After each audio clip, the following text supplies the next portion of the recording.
After defeating the #1 seed from the WCS Team Flash, I'm joined by support player Yami from Nova. Yami, you've now qualified to the knockout stage. How do you feel? 你们现在成功的晋级到了我们的淘汰赛，现在心情怎么样呢？就很开心嘛。Pretty happy about this. Of course. You did it on the back of both Nasus and Alistair, specifically on the Alistair game. You played fantastic. What was game 2 like for you? 你在第2局的时候使用了牛头，然后发挥的非常的好。这个英雄这场比赛对你来讲感觉怎么样呢？就是第一次全球赛事的牛头首秀。It's my first show for the Alistair in Icons. Yeah, and it looked really good. I think a lot of the reason why you've looked good is your relationship with Remake. What is that like? 你和 Remake 的关系感觉是比赛当中很重要的一个因素，怎么形容一下你们的关系呢？就是一起打了很多年的兄弟。Actually, we have been played together for a long time, maybe several years. So we are the good brothers, like a family. Oh yeah, it definitely shows. The WRL has been so dominant. Why do you think the WRL has been the best region so far? WRL 现在是比较具有统治性的，你觉得为什么呢？就是因为大家就个人能力比较强嘛，然后战术针对也是比较刁钻的，就给的压力很大，在 WRL。I think our personal strategies and our abilities are better than other regions, so we give other regions much of the pressure. I think the big thing that I want to know is, what have you learned here at Icons? 那你觉得你在 Icons 当中学到的最多的东西是什么呢？心态吧。It's about my maybe emotion for the game. And then finally, as you have made it to the knockout stage, is there any teams that you want to or don't want to play? 到了淘汰赛，最想遇到的和最不想遇到的队伍是哪一个？最不想遇到的肯定是WRL的所有队伍。I don't want to play against any teams from WRL.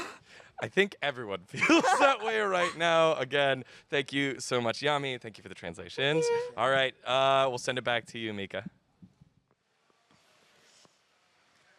I love that the only thing that scares China is China itself. I mean, Yami said it himself, like, I don't want to go up against WRL, even though he is WRL. But yeah, that looks to be, I mean, again, can anybody take down the monster that is WRL? So far, the answer is no, but I am eager to see what this very noisy team has to say coming into our next series of the day. They're beatboxing, they're having fun on stage. Helios just walked by us earlier and he was continuing the rap that he had going on previously. So it's hard not to love this team when they show so much personality, but the question is, can personality Omo carry them through against J-Team?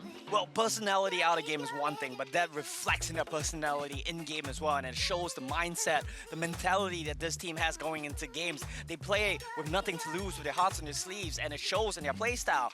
You just love to watch it. They're just so aggressive. Here it is, Marky the camera bender. As we see, this was probably, by the way, the most entertaining tech boss that I have ever seen in an esports tournament. We also saw it. Prod was having fun as well. I've never heard production on the backside laugh so much, and we were definitely having fun. So thank you, Marky, for entertaining us. But I think I also have to point out that that is a very interesting matchup, Marky versus Barry, because they had two very... I don't know if you guys can hear this, but they're at it again. They are singing once again, but Marky and Barry had two very good games as well. But Hells, you're not feeling too as positive, I would say, for RRQ. So RRQ destroyed both Japanese teams. They already asserted their dominance over one region, but obviously that's not the same as the Chinese region. And it shows that they can adapt, because they adapted to that late game play stuff from the Japanese teams. So, you know, they have to be able to adapt to J's team as well. But J team seems to be back in form, right? They used to be the #1 team in the WRO actually, but they just screwed up during the playoffs. But now it feels like they could potentially be the #1 team again. They were playing so incredibly well in this tournament already. Yeah, and that's the message that this matchup sends, right? If RRQ can take this down, they could take down what was the potential #1 seed from the WRL. If they do that, I'm a lot of copium right now. Oh my, you have to back me up here, especially since this is looking to be another very intense jungler matchup between Chaz and Pan. Yeah, well, Mika, I gotta tell you, it actually gets worse. they No. could have been the number 1 seed, right? But they actually ended up being the 5th seed. J-Team lost out against OMG in the last chance qualifiers here to only make it in because OMG couldn't make it to the tournament. We talk about the jungle matchup between Chaz and Pan. Both of these guys are superstars in their own right, right? But we also want to look out for the mid lane matchup. We'll talk about that one a little bit more. But both of these junglers here will be a pivotal point to look out for today as well. But you do see the difference, right? Pan with an 8.8 KDA as opposed to the 5.9 KDA from Chaz. Chaz is a great player, but 8.8, that is a really high KDA to have in a jungle. I mean, J-Team really haven't been tested too much, as Yeah. all the WRL teams have not, frankly, been tested a lot right now. And I feel like this will be the first test for J-Team. I feel like now I'm like, oh my god, okay, I'm sweating. I'm sweating now. And Have some faith, I Mika. I need the copium. I need the copium. I mean, I just need to hear these guys, do their Yeah. Pinoy battle cry, and it's all okay once again. I have to ask you guys, I think the world pretty much knows where my prediction is going to be. I have to ask you guys, which way is it going to go, J-Team or RRQ? I bet once with my heart, this time is with my head. And it seems Ah, like you okay, both love bet it, with love your it. hearts, but Yeah, come on, my guys. heart all the does way. not stop Heart all right the now. way, I'm taking of off my course. shirt I mean, again. my heart got Oh, pierced by I'm two RRQ cases. Oh my today. god, almost I'm going in fair. with RRQ right now. You can't really see it under the light, but this is a RRQ jersey. We've got the apparel back on, okay, Look at them. Kangas? They're waving at each other. They're waving at each other across the stage, and it's actually nice. Is it you know? waving back at me? Yeah. They're waving back. Hello, RQ. You see them? Ah, here we go they again. They don't wave at me. They don't wave at me. We have Marky once again. Oh, what's he doing? What's he doing? Okay. He's saying, come here, come here. He's captivated me with his gaze. I He doesn't even need know, to I pull. know. I am just sucked into those eyes. But yes, we are going to see if the SEA Copium can continue with RRQ or if J-Team will continue the win streak of the WRL region. We are heading into Champ Select right now. And Hells, what are you expecting from RRQ? We know they can get pretty creative. I have no idea. That's what I'm saying. Because like, I'm expecting them to change up things against J-Team, so I have no idea what they're gonna do. It's so hard to draft against this team of this J-Team because Barry on the ADCs is incredible. Cherry in the jungle. Like how do you ban these guys out? Yeah, and we should also point out like the previous game that RQ had. They can potentially draft like Helios on the Z and everything, but the yeah. strategy is like just a split push all the way, and Helios gets no kills. But that's all to how they want to play the game.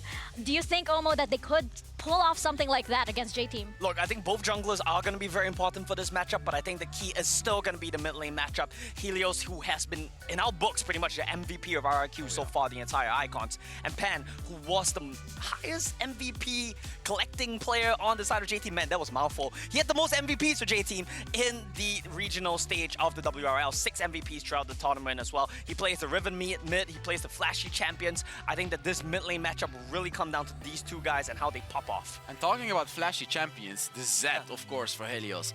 That could be happening because it did not get banned by J-Team, which shows that J-Team is confident in beating it. They did ban out the Kazakhs though, which makes a lot of sense because Chaz on that Kazakh was just unbelievably good. And RRQ left open the Senna. And that's a bit of a question mark here to me, right? You surely must have something prepared against the Senna. The Chinese teams are undefeated with the Senna. Infinite scaling, you pair it with the Nasus, Gragas, really anything you choose. RRQ opting to go for the Camille over that. Keep in mind, they did win a game where they were just losing every team fight. True split pushing, true side laning. Now you're playing against a Chinese team, sure, but the Camille first pick allows you to do that. Wukong 3-lane flex right now, I think. And right now, we're seeing that RRQ might have that same strategy up their sleeve once more. I am really interested again with the Marky and Barry matchup. Also because Barry here, he is on a personal mission as well. I remember him saying that he wants to be the best Vayne in the world. I doubt that we're going to see the Vayne, but we will probably see this matchup be very, very important to this. And right now, we're seeing Rakan and Ziggs locked in for RRQ. I thought that they would have something a little bit more cheesy prepared into the center pick, maybe a Sona, maybe a Soraka that we've seen them play, but it's just gonna be the Ziggs, one of Marky's best champs. And with the Rakan locked in, keep in mind, this is a flex pick for RRQ. And the thing about Ziggs is though, I actually don't like this pick because Senna can outrange a Ziggs. Yeah. Gragas or Nasus both counter Ziggs as Nasus doesn't really take any damage and Gragas can engage. And then Wukong as well, he can dive the Ziggs so easily. I don't really like this Ziggs pick from RRQ. Sure, they're putting Marky on a comfort pick, but the comfort pick doesn't seem to suit this draft right now very, very well. So it's gonna be interesting to see how J-Team actually decides to further counter the Ziggs, because he's already gonna struggle against those champions from J-Team. Yeah, I mean, I feel like it's one of those games where Maki really just gets left to his own devices. The team just plays the side lane, plays around your solo lane superstars. But this Olaf Ben coming in from J-Team, they've done their prep, right? They know that Rakan Olaf is one of the most powerful combos coming in from the side of RRQ. What other bands are gonna follow that one up? I think you need to shut down Chess, maybe Irelia. So J-Team also banned away the Varus, which is probably part of the reason why RRQ picked the Ziggs, because Ziggs is gonna have very good wave clear. I mean, they could have first picked Senna, right? That's the question here to me. They chose to go for the Camille instead, so it seems like RRQ wants to go for that heavy dive composition with the Rakan, with the Camille, and then follow it up with the Ziggs ultimate. Now the Galio is also open, but I don't think the Galio is gonna happen unless it happens in the mid lane. We've seen it. Oh, well, It's banned. It's not gonna happen. Yeah. So like, RRQ is probably going for the super massive aggressive playstyle, which they have to do against J-Team. We keep talking about this, right? Like, if you skill into the late game with J-Team, you're gonna be behind in gold. Somehow, some way, J-Team always does it, but that's a Riven. Just so many flex picks coming in across the board for the side of J-Team right now. Keep in mind that Pond does play this Riven. He might want to pull that one out again here. I'm not sure what could win the draft here for RRQ, right? It's such a difficult Kha'Zix angle. Garen makes a bit of sense. I'm just curious if this one goes to Devil J or to Helios. I hope it's not Helios.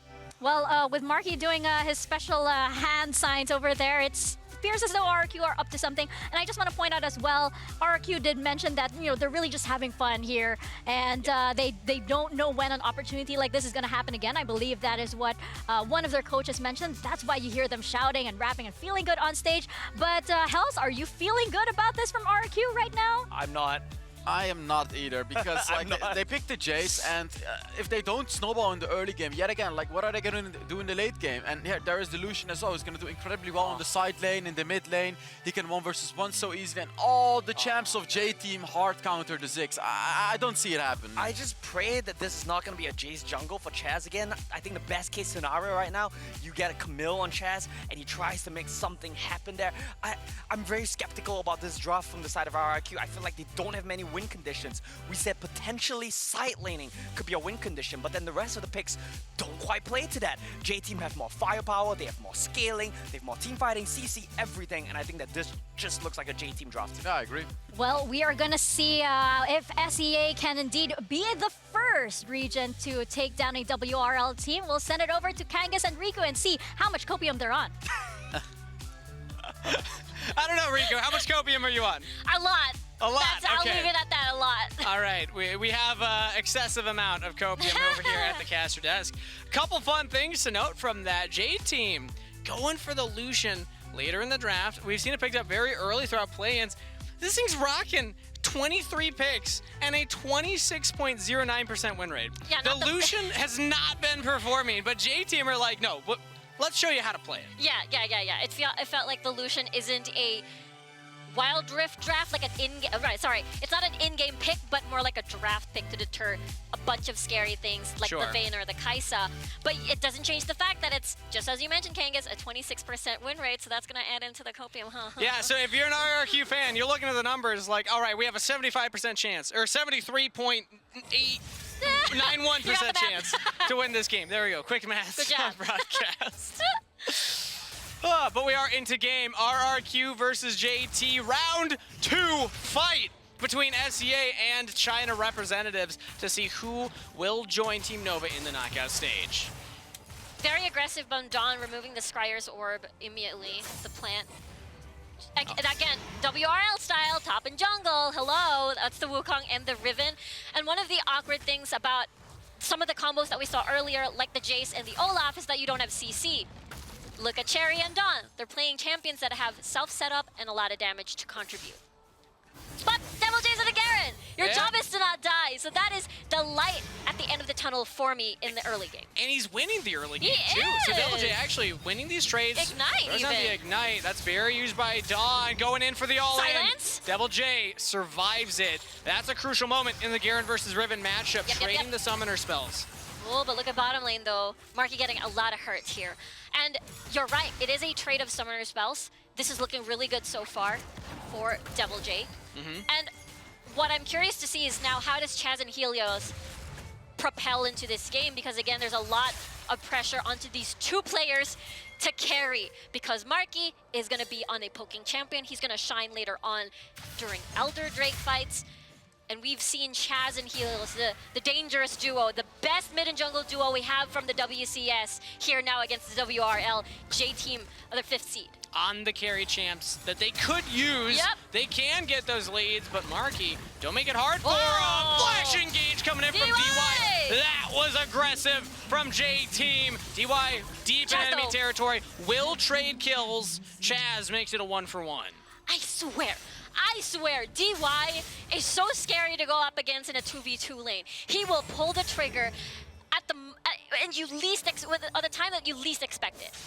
And they get a kill, first blood, on to the champion that will be building AP and also farming up. That was some mechanical play right there. You'll love to see it coming in from DY. If that barrel also landed on Exosin, oh, it did actually land on Exosin. I thought maybe they just get another kill on top of it, but not quite landing Exosin. All that experience, man. This player, Yeah. was at Season 2 Worlds Yeah. for League of Legends. Exosin has been in the game for so long and survives the dive. No surprise. Imagine from, we're talking about League of Legends Worlds, Yes. and now into Wild Rift Icons. Many years ago. What a journey. And when we look at RRQ as a team, this is again comprised with a lot of experienced players from League of Legends. We're talking about Kaigu, Three Finger as well, their coaches, and the new kids on the block, you know, for the new esports players of their generation. We got Chaz, Devil J, and Helios, and it had created this big super team from the Philippine region. And again, they've shown us what Mika said, a lot of personality, a lot of love, a lot of fun, but they also deliver in the game. And I feel like this is definitely one of their biggest tests. Well, they were able to get a defeat off of JD Gaming last time during the play-ins, one game within the series. We'll see if they can do it again, and even better, maybe 2-1 them. And it's going to start with a gank here in the mid lane. Pan and the Hextech ultimatum onto the turret, flashes away. He's alive. Survives the aggression from RRQ. Pan, that was well played. That was too close. I mean, a Lucian is a very vulnerable pick in the mid lane when you're up against a very strong champion that is able to lock you down. And that is the best part. Pan survives. Therefore, all the flashes, all the summoner spells, all for naught on the side of Chaz and Helios. And you get back to lane with your whole breaker, so it's going to be even harder. That was the window where you can actually try and kill the Lucian. It's going to be really hard to kill the Lucian at this point. The root lands there onto Marky. Good on Exosin to deny the follow-up from DY. If that explosive cast comes out, he throws it anyway. Little wide, though, so Marky gets pushed to safety. But look at the oppression. I don't see Senna lanes played like this from Very other aggressive. regions. They're winning the trades heavily. Because of DY's way he plays the Gragas, this could be a dive again. And this is the WRL special. As soon as the 4 minutes are up, they send a jungler to a lane. They put 3 people on a turret and try and take it down. But here's the charm onto 3. Actually, just the 2. Cherry had the backup, the clone, and they get out. But J-Team, still, they got almost 2 whole plates for that play. Yeah, that's the thing. They got the plates down, more gold in their pockets, and so far 2K gold lead. This is how the WRL teams start their lead, start their fights. And now for RRQ, they gotta get to this Rift Herald quickly, or else J-Team can reset and then go towards the Rift Herald. Or just run straight for it. It looks like they're sending Pan into the bottom lane. They do reset DY, but that Herald's going down quick. Can J-Team get here in time? It doesn't look likely. RRQ are burning this down, and they secure the objective. Okay, trades for RRQ. This is good, this is good. While it is too late, though, to get first brick tower, because Pan is already on the way here, unless he backs away. Let's see if this is going to be a race. Okay, can Pan get... Oh, no, he's got the whole breaker. He's fine. Yeah, Pan wins that race every day of the week. So RRQ, maybe they can equalize now. Under the turret, onto Dawn. Through the flash and the barrier. Now focus the turret down. They have the satchel from Marky. DY has to flash away through the exhaust. Slowed from the tactical sweep and a double kill to Chaz. RRQ trade up. This is how you do it. 3-0 already for Chaz. Helios trying to be that gatekeeper. Exosin coming in. I might have spoken too soon on the trade up because J-Team, they get a mid turret as well, and Sherry survives. J-Team, even when they're dying, the WRL just don't miss. They keep getting leads. It is true. It is very true. But the good news is, again for RRQ, is that they're trying to stabilize their gold. If that were a very different scenario, that would have been double gold for J Team and RRQ just in the same place. It seems to me they're keeping at least a 2K minimum, and I think that's still a win for RRQ. It's still a window that you can operate in if you're RRQ. It is because of the kills from Chaz, right? That's how Yeah. they equalize that goal. That 3 kills, all the gold that RRQ have gotten is funneled onto Chaz. This is the guy that you want to funnel your gold onto. I know he's not on the Kazakhs, but Camille ain't too bad as a secondary carry option for him. Chaz has been delivering at Icons, and he's going to have to deliver now. Yeah, a lot on the line here. Again, I mean, it's not an elimination bracket just yet. After this, that's the one. But if you do win up against J Team here in this series, that basically sends you with that big momentum going over to knockouts, giving you that big confidence and that big accomplishment of being the first one to deal first blood on a WRL team. And for the WRL, what an ego boost. Yeah. If they get all their teams into knockouts today, but RRQ, Exo's still alive. they don't want that to happen. DY's As they still go for the alive. flash engage right now. Cherry in trouble. Cherry down! Finally falls. Traded right on back, but look at Devil J. Big front line on the Garen. He might be able to survive this. He's running gonna live? away. Flash from Pan. Can't get him, but Barry with the follow-up. And again, J Team trade kills, and they trade up. Crazy stuff from both of these teams so far. 3K gold lead now. And what matters is that Chaz still remains with his gold. He didn't get shut down. He didn't get shut yeah, down. he didn't give extra gold JT over to JT. didn't But get shut down let's take a gold. look at this replay because I want to see the engage. Exosin gets engaged on, and they try and turn it. Yeah, it was Cherry and DY once more, right? Both of these supports. That is a crazy Wow. Dawning Shadow clutch because DY was ticking from that Ignite. He still is able to survive, and therefore RQ not being able to get a trade. Again, the Berry Flash here too to eliminate Devil J. J Team is so scary in these fights as well. I really want to look at the damage graph from that last fight. Hopefully we get a chance to peek at it because I swear this is the most damage that I've ever seen a Senna do in the first like 10 minutes of a game. Barry is playing Senna like an early game bully, not a late game scaling 80 carry, and it's terrifying to think that's not even a complete Mana Mune. Yeah, yeah, exactly. Like you're not even scaled. You're gonna just do more damage later on. Yeah, what happens if you got the more mana, right? That is absolutely scary. And the fact that Devil J is supposed to be one of the tankiest team members, the only tanky team member of RRQ in this composition, he's going to melt, especially the fact that Cherry and Dawn, or Pan and Dawn rather, have that Black Cleaver. It's going to be easy shred. But look at that though, Marky responding with a lot of damage himself at this early in the game. Rift Herald has spawned already. Let's see how RRQ deals with this one. So many terrifying champions for the Senna to make invisible. Helios flashes to safety. Oh. Now maybe an engage coming in from RRQ. Chaz dancing around with it. Megan Inferno Bomb not doing a lot of damage here. Barry's in a really prime position to carry right now. J-Team, they move back in. Pan and Barry doing so much damage. Devil J can finally get onto some of these carries, but a double kill to Pan. He goes back in for the triple kill. He gets it. Quadra kill for Pan on a rampage. And J-Team win another fight. I want to say J-Team, they are so good at these scattered fights, at these prolonged fights where everyone tries to stop, reset. I'm gonna wait for my cooldowns to take a look at the Coca-Cola pop-up. And it all started with Cherry, right? Yeah. Chaz as well entering into this fight. And I swear, What a good knockup from Cherry, stopping Exosin. this is such a very compressed area. It's so easy for these cyclones to hit. And Pan all this time, untouched, unreachable. And the way that he cleans up these fights, target prioritization, is just so incredible. He gets that quadra kill. Such beautiful Lucian gameplay, playing back, using the culling to get into the fight, where that's the most range you have. And then once you see the angle, you say, all right, I'm safe. I'm gonna dash in. Relentless pursuit means I go pursuing the enemy and then chases them down. Pan getting the quadra kill. Now 3,000 gold up over Helios. This Lucian is primed to carry. Yeah, I love that. I love that. He is now 10K gold. So RRQ, they want to fight. They don't want to give him any window to scale into this game, but Chaz doesn't quite have the backup of the team, and another cyclone from Cherry, just shredding through RRQ. Goes down Exosin, Helios as well, and RRQ lose another fight. Oh my word, the setups from J-Team, the combo of Cherry and DY. when they come together and initiate and engage for J-Team, it is basically over. The fight is over. It's all for them, to them, and they even get a dragon to boot. I just want to take a moment to catch my breath. 7,000 gold lead for J-Team. Yeah, let's take a look at this. There we go. That's the most action that Devil J is going to have in his favor. He's like, all right, I spun a little bit, and I poked down J-Don. This is...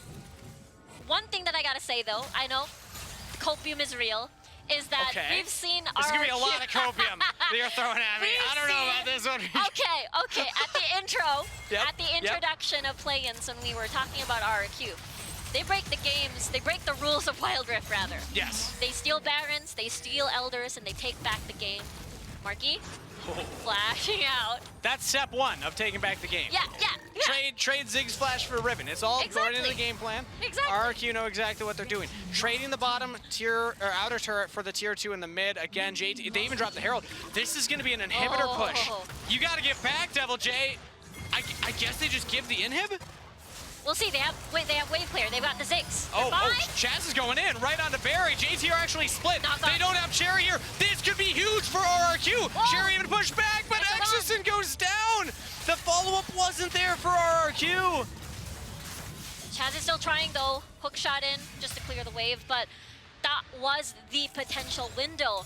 But J-Team, 9K gold lead. If you don't kill Pan, you're going to be in deep trouble because a lot of the damage output, a lot of the meaty damage output is all coming from Pan at the moment. This Cyrilda's Grudge even completed. A lot of Black Cleavers completed as well. Devil J is just going to melt. And 4 stasises on J-Team mean that even in those windows where you can try and collapse in on them, there's nothing to collapse on. Because as soon as that Hextech ultimate comes down, Barry pops the stasis, and then Camille's like, all right, well, I guess I got a hookshot away, because otherwise I'm going to die. And then Exon's like, wait, no, I'm going in. Yeah. Where's the follow-up? And Helios and Marky, who are meant to throw out that range damage, just weren't able to burst down, blow up any members of J-Team. Not for lack of trying, but like you said, the gold differential probably coming into play there. Yeah, the stasis, just as you mentioned, just throws all the combos off. Okay, Chaz. He says round 2. Here's You don't have Barry. stasis on cooldown anymore. Let's go right on to Barry, but he's too tanky. Barry survives through it all. Chaz says, I'm gonna do my best, guys. At least trading his life. How is the side on Yurga front going? Double kill to Cherry as J-Team running through the front line. Devil J spinning under his turret. Gets to safety. The turret will defend them. As they also have Helios and Marky here throwing out that range damage. DY goes in for the engage. He closes the cast on the Helios. And J-Team trade Barry for 3 and a turret. That was a massacre. J-Team getting everything. You can tell that Chaz is trying his hardest to reach the back line, to finish off the squishies before transitioning into the beefy members of J-Team. But unfortunately, the exchange, while he was able to get Barry, it's not enough. It's not enough. You gotta get Pan. You gotta get Pan. It is absolutely absurd how deep the talent goes in the WRL. Yes. I gotta take a moment to hype this up. You see at the top of your screen, WRL number 4. Technically, J-Team coming in as the number 5 seed because OMG weren't able to attend. And they're still doing this to RRQ. They're going in for the final plays. Like, look at this jungle. It belongs to them. If anybody from RRQ is cut out of position, they're just dead. And as I say it, that might be Chaz. Hook shots to safety. And RRQ have no control over the Rift. That's true. And when we look back at the performance of J-Team, this is a team that was first at one point on the group stages of the WRL, so undefeated in play-ins, looking to make it the same here, as now taking another fight against RRQ, and it's just that easy. J-Team, amazing in these team fights. They don't have a wave to push for any game end, but with that team fight win, that is a free Baron. Yeah, this is going to be difficult to try and attempt a steal. 30 seconds on the clock for the Elder Big to spawn as well. You have to, though. If you're Chaz, It's so far away. Look at the wards. It's riddled with them. Okay, they're going to go forward. Boom. The Ziggs making from above. Okay, they see it's down. They know it's here. 4K, but Chaz spotted out all the vision investment investment from J-Team paying off dividends. Chaz Wait, is in! Chaz is into the pit! Can Chaz do it? He gets the Barrett steal! Chaz, are you kidding me? I told you, Kangas! I told you! The late game, he does these things. This is the Chaz signature. He practically ignored everybody. Went straight for the goal, and he did it. J-Team spent all their cooldowns trying to keep Chaz out of the pit, but it wasn't enough to kill him. So there was nothing more to stop him from just walking in. But they're gonna have to find 2 miracles in a row here, Riku, because Elder started. They got poked. All onto Marky now. They don't to deal know. a lot of damage. They have no vision. No, they have vision. They should It's know. going down fast. They have to know. Chaz They is gotta still do dead, it. though. No. It's not stolen. That was up to Marky, but he can't get through the smite of Cherry, and now they might just lose the fight afterwards. It was all for naught. The steal meant nothing. J-Team, they play it cool, and they go for the next game-winning objective with an Elder push and 4 members dead. This should be game 1 to J-Team. And that is the fist now, the fist bump, the bees, the emotes from Cherry and Chaz, jungle to jungle, saying, okay, we'll see you next game. This is a very dominating finish from J-Team. Absolutely insane performance from the 4th seed of the WRL at Icons. Quick work of RRQ. 3-0 for WRL versus WCS on the day as we prepare for game number 2. JT leads the series. This is a very tough day for the WCS in general. You know, earlier got Team Flash, RRQ. There was an attempt. I told ya a potential miracle can happen, but unfortunately, it wasn't enough. He steals the Baron, but dying during that steal, and the rest of the team wasn't able to then group up in time for the Elder. Marky was trying, like, maybe 2 miracles in a row. Yeah. If Zig steals that Elder, potentially they hold off. But they just didn't have the right setup for it, and you can't, you know, discredit them for that. They tried their best in the game state they were in, but it was the game state that put them in that position. J-Team just played the map so well. It's so scary to give at least 3K gold lead to a team such as J-Team because the way that they use that lead and the way that RRQ's strength feels like they shine at these chaotic fights, but J-Team also does the same and does that better. I swear. We were all saying during the group draw, Yeah.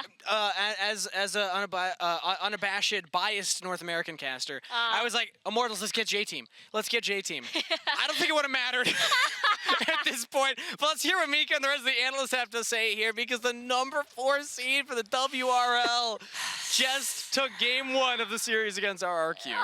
It's okay, guys. Yeah, this was Okay. definitely tough. But you know, I mean, J-Team, they just look so good, especially in the team fights with how they were just able to keep their calm and actually just make RRQ fall into, like, you know, just make RRQ make the mistakes. So again, right? Like you could clearly see, J-Team is just getting ahead and ahead and ahead. But I really want to make the viewers understand. And there is this one thing that happened at the 6-minute mark, which really explains it very well as well. Like we saw what happened in the game, right? Like J-Team always does something. So here is the replay.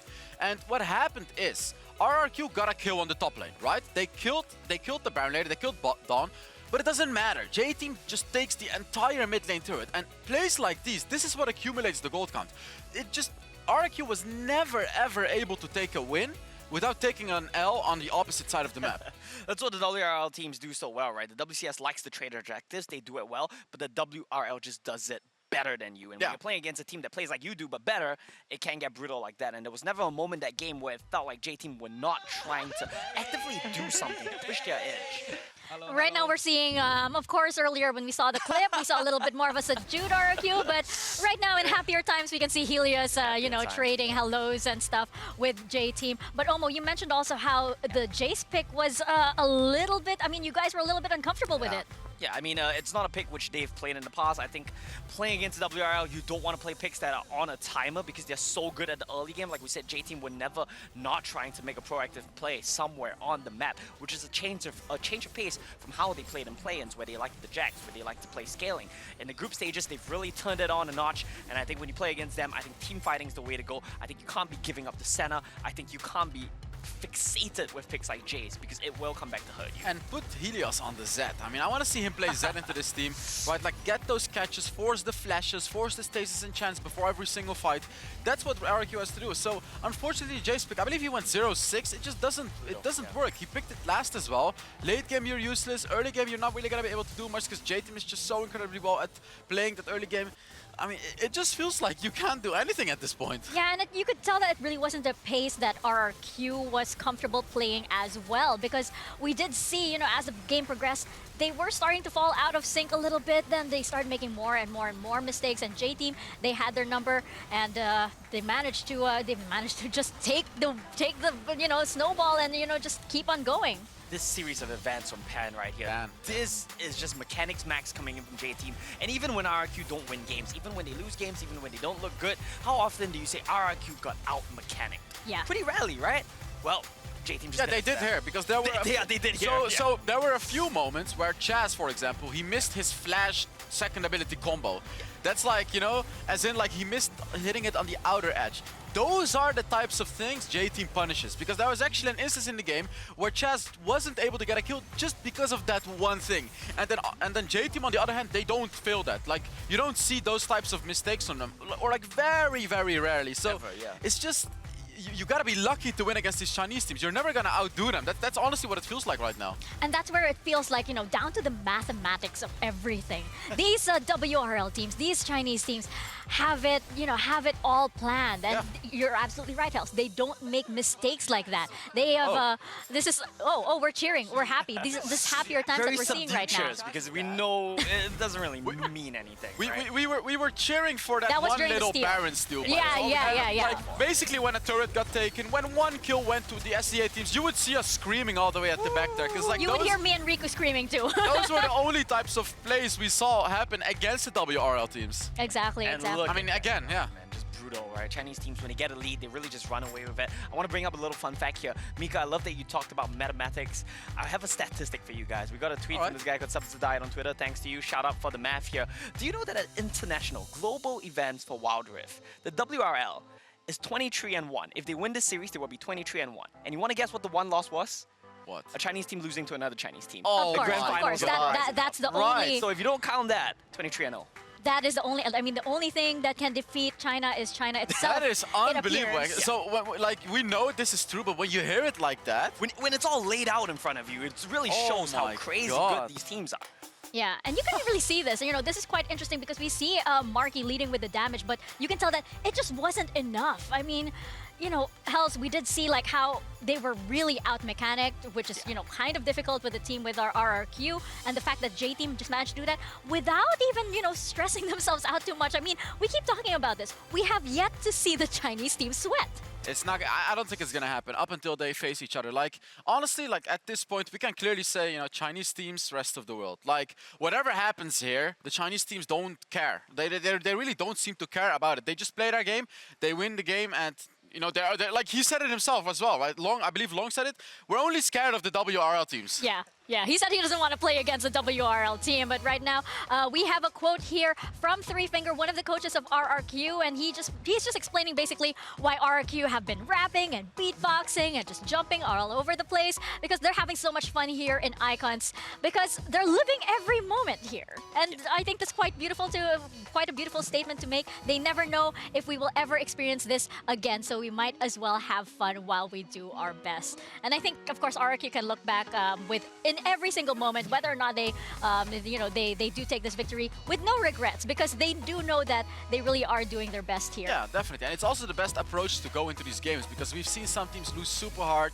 Their mental game was down. You know, they just didn't want to play anymore. But RRQ thinks otherwise, right? Like they're gonna think of a new game plan, even though it's not working against the Chinese teams. They're always happy, right? Like they will always be ready and happy, and they'll play their best game. Yeah.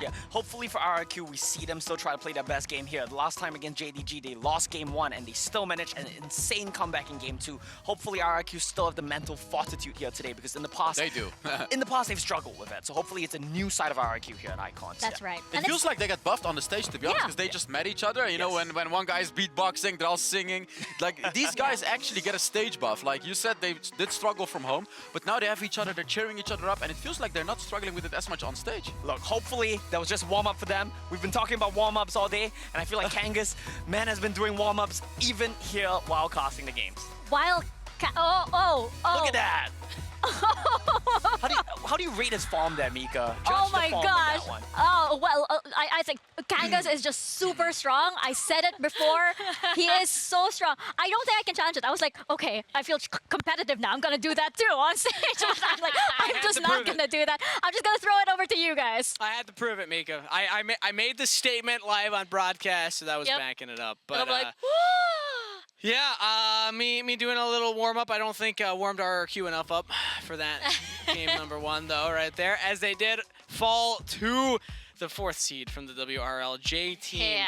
showing just how deep the talent goes, just how scary the region of the WRL is at Wild Rift competitive.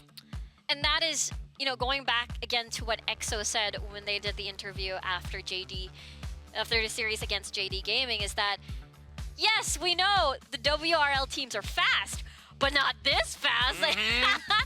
It's all about trying to catch up, trying to see how you can trade objectives, trade anything, because you will need that against J Team.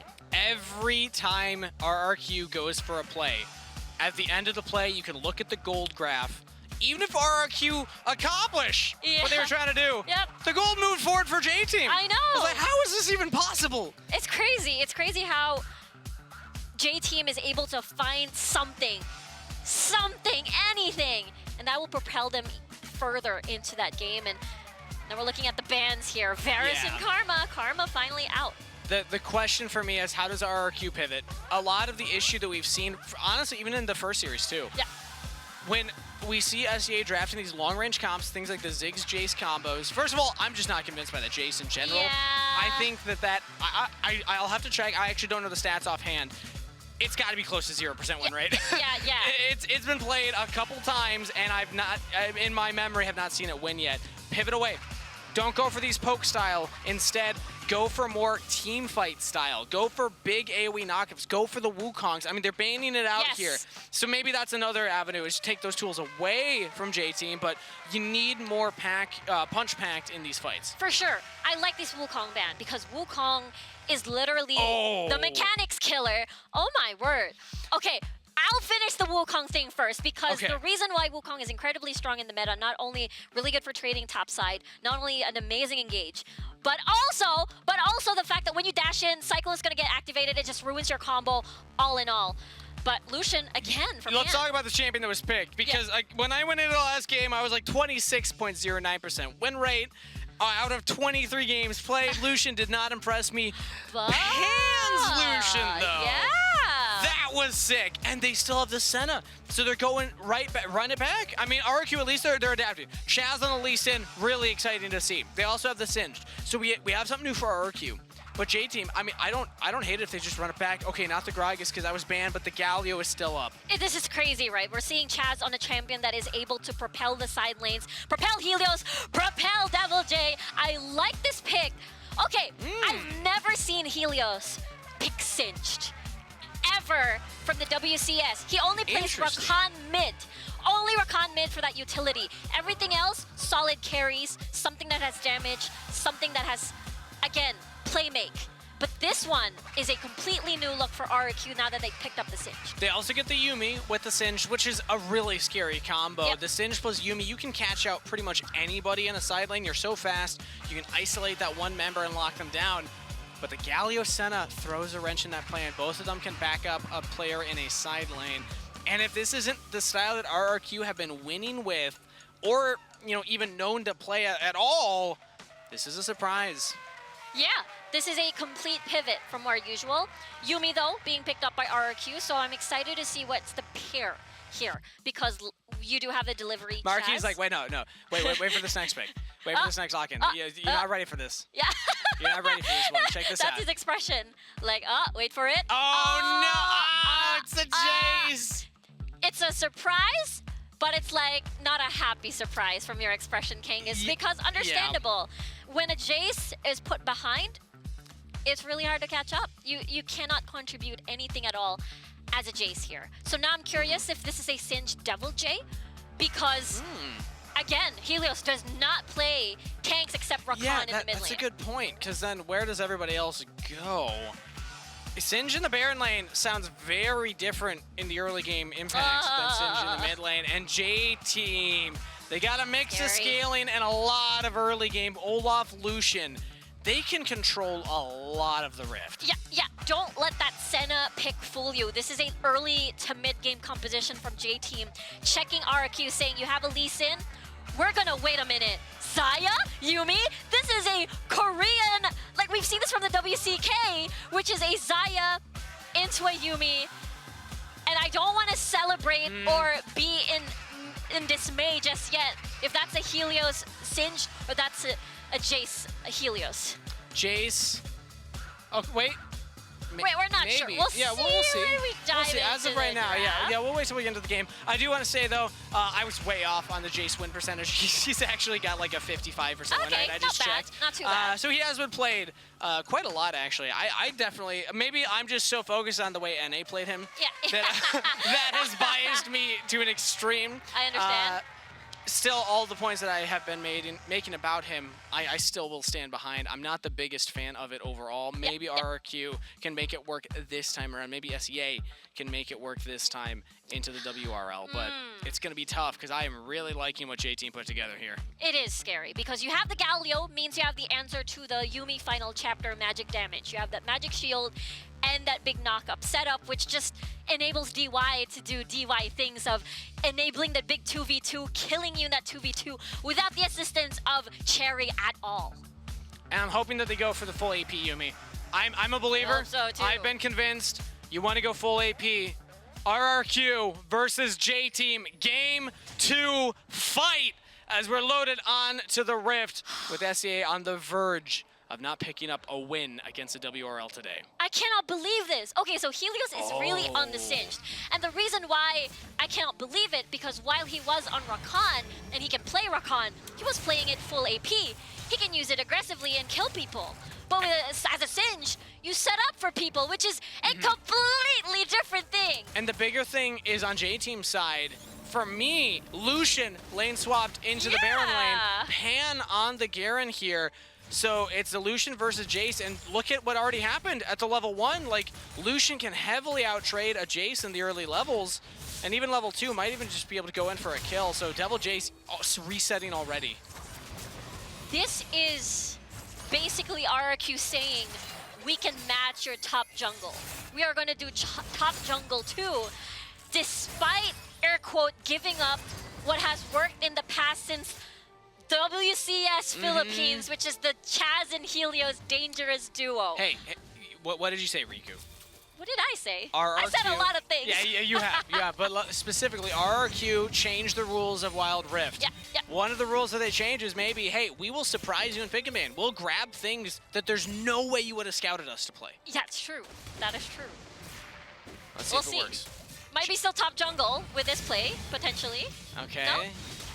Pan trading onto Helios right there, and Chaz showed up, but just to help catch this wave. This is now 2 games in a row. The J-Team have succeeded in the mid lane push, and now can get their earlier say out of which scuttle they want to go for.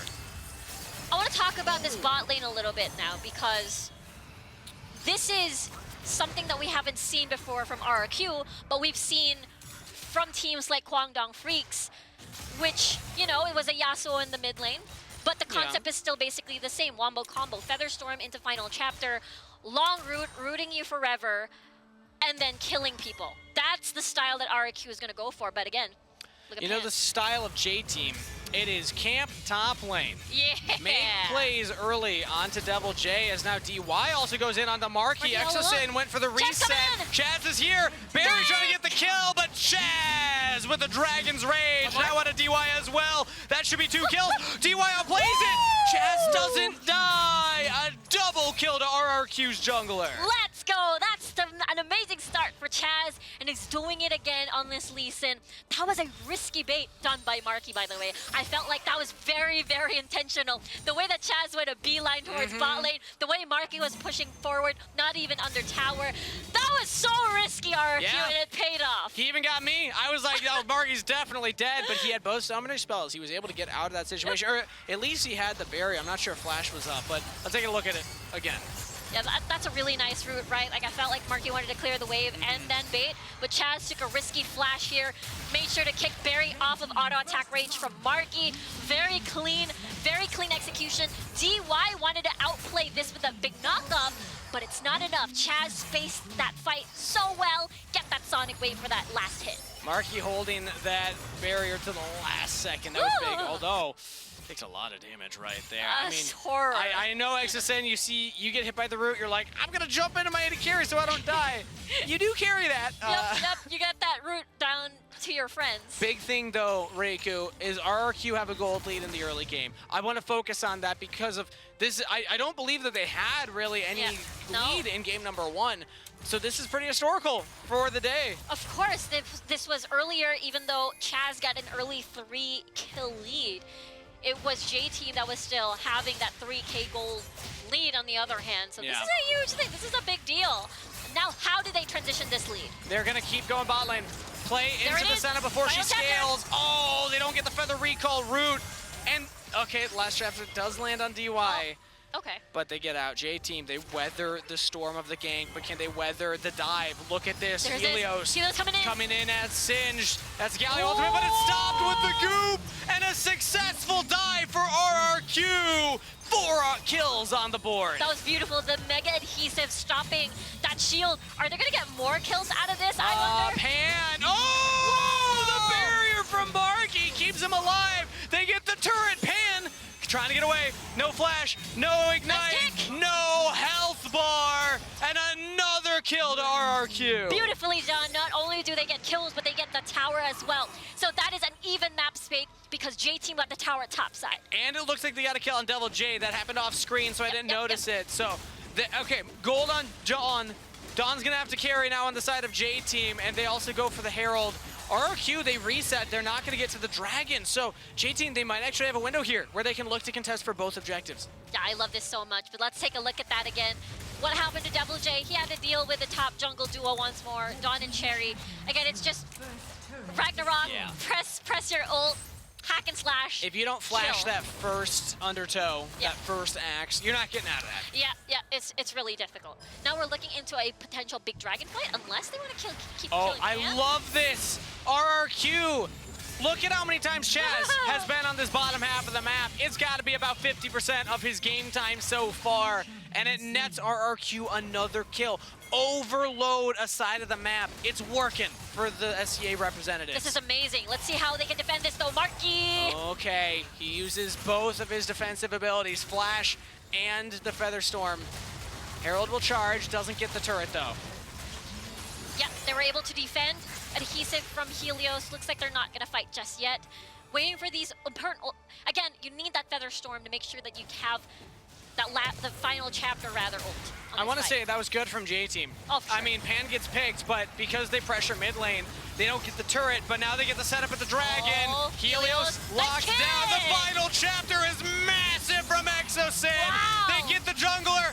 That is Cherry down, but can they defend their carries? RRQ, they're dropping one after the other. J-Team moving forward, but Chaz is still alive. He's got a kitty cat on him, and he's just fine right now. J-Team, such low health bars. Barry's keeping everyone alive. Devil J's gonna go down, surely, but the rest of RRQ are coming in. How much work can Barry do? Oh my gosh, you got Pan in front of you.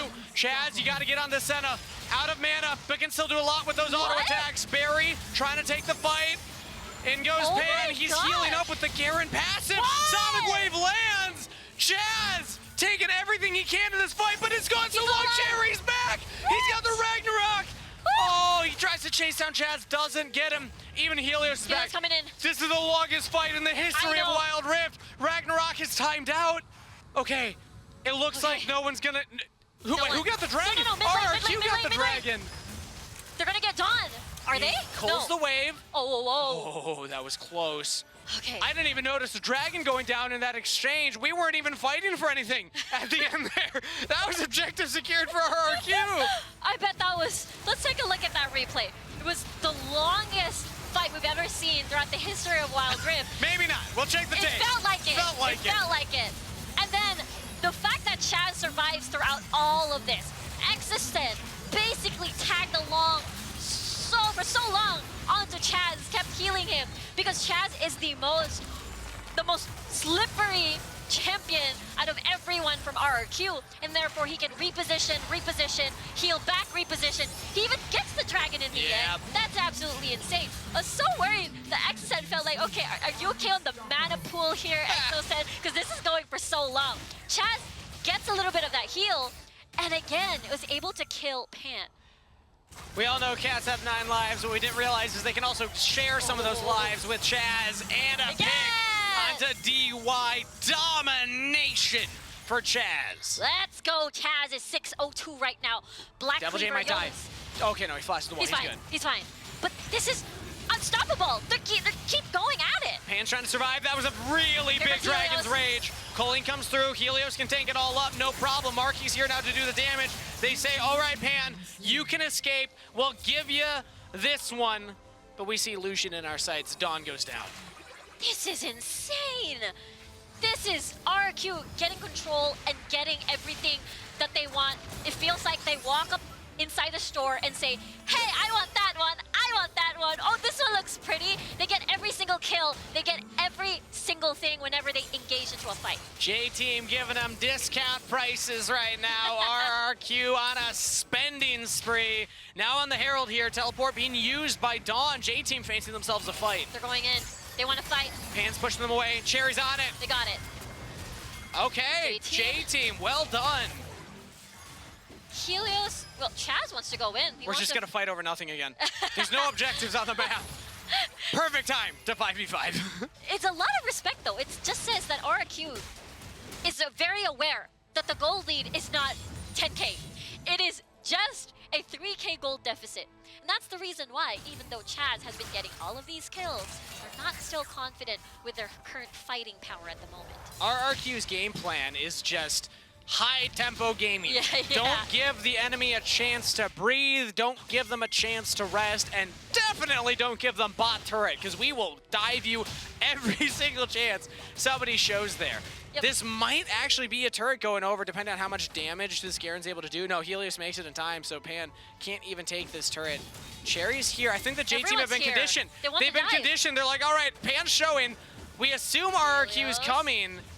RRQ's, they're not there, though. They're not getting anything on the map for this. This is, again, what J-Team and a lot of the WRL teams does best. We'll see if RRQ is able to retaliate. There's a lot of damage onto Dawn. Dawn. Chaz misses the Sonic Wave. Big engage coming in here. Cherry's in. And massive damage from Pan. J-Team still take a fight. Helios coming back in for the re-engage. Dawn needs Shadow onto all 5 members. J-Team, big shields, big health bars. RRQ, they've traded kills, but they can't fight for more. That's crazy. The fact that J-Team gets the bottom lane, gets the mid lane, they're opening the map so much.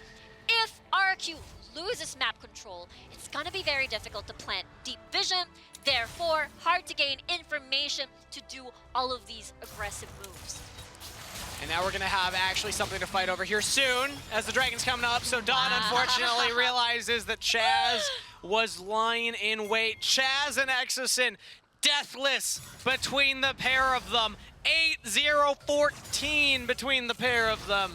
These two are on a rampage this game. And the fact that Exosin still hasn't finished Rabadon's death cap, that is humongous. Yeah, still going for the full AP build though. That's what I like out of my cats. And now the engage. DY in a lot of trouble. J-Team, they were just trying to get vision around the dragon and they get picked off. Meanwhile, Double J's just pushing top lane. RRQ are getting everything in this fight. get a couple kills, get the top turret, even push out to the tier 2. Maybe they can kill Cherry. Oh, the Dragon's Rage onto 3. It looked really cool, Chaz. I'll give you that. Doesn't get a kill, but I don't think they need it. RRQ, they got 2 turrets top. Oh, Maybe they get more.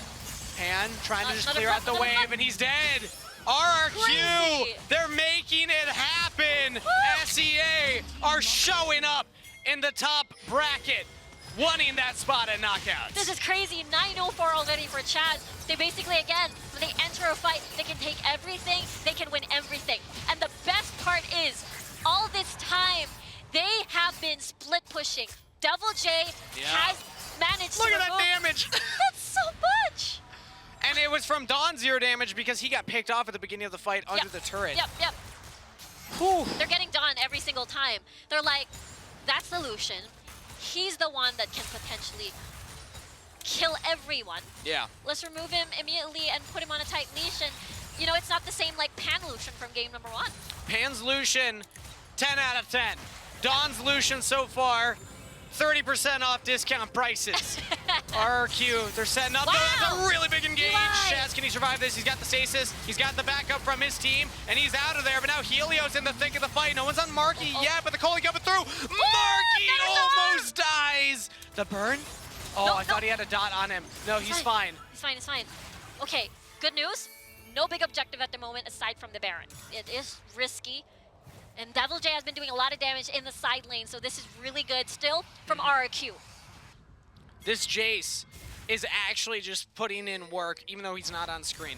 Devil J, always pulling J-Team away from where they want to be. And for the first time all day, Riku, an SEA representative is outplaying the map over a WRL team. J-Team are always answering RRQ, and they're not trading up on any of these plays. Yeah, they're forced to invest all of their resources into just that single thing. Chaz is gonna do another massive. play. Watch this.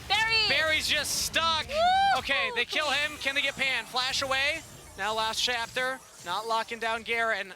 Okay, they got to pick onto Barry. The Senna's down. Do they go for the Baron? There is that ward though, so it might be a little bit risky for them to go all in on this, even though it's a 4v5. RRQ I think they're doing trying to bait it. everything right. Yeah, using that 20 seconds to bait. They don't know it's spotted though. I mean, No, that ward's giving so much information to It's J-Team. about to expire. There you Okay. go. Lights out. And now RRQ, they should see that. So they're like, all right, well, Yeah, whatever. The jig is up. Now let's try and get a pick again. It's fighting time. Dawn, you had a couple of moments of respite, but did you forget that we got a ledger with your name in it? Another Sonic Wave lands. Cherry, Ragnaroks. Almost trades back out of Chad, but Helios Helios coming flashing in. over the wall. Doesn't have the flip, He's but still maybe alive? the poison will just kill him anyway. Cherry probably falls here, but he does survive. Dotting Shadows pushing back RRQ. Now Pan joins it. Oh, he doesn't get around the wall. Oh my gosh. That was scary. For the first time, that moment right there might be the first like mechanical error that I've seen out of any of these WRL players. So I gotta chuckle just slightly. I'll give him one. Yeah, give them one. They've been undefeated for the entirety of Icons so far, looking very strong, but now Those games twos. The game twos, Riku. The game twos are so good for WCS right now. Yeah, but J-Team, like you had said, they swept their way through the play-in stage. They 2-0'd Team Queso in this group. This group was supposed to be, air quotes, the group of life. Yeah. And already J-Team RRQ making this very spicy. Oh yeah. As RRQ, they're poised to win game 2 here. Outside of any big mistakes, they have the lead. J-Team, they're gonna have to find a way to come back in this one. The Senna scaling will help, the Garen scaling will help, but they need to find the play. And that's the thing. These are champions like Cherry and Dawn, champions that are gonna fade away. Sonic Wave lands right in. Nice Dragon's Rage, Pan right back into the rest of the team. J-Team are taking the fight. They have to. There's no other chance. Wow. Taunt was huge from DY, but the range just isn't there from Dawn and Barry. They can't get the damage over top. You gotta love what they're doing, right? They keep healing back after every single pick. Helios wants Dawn. Oh, Dawn. Oh, no, the flip's not there finally. Oh, there. Dawn's down. RRQ, they picked the Baron laner again.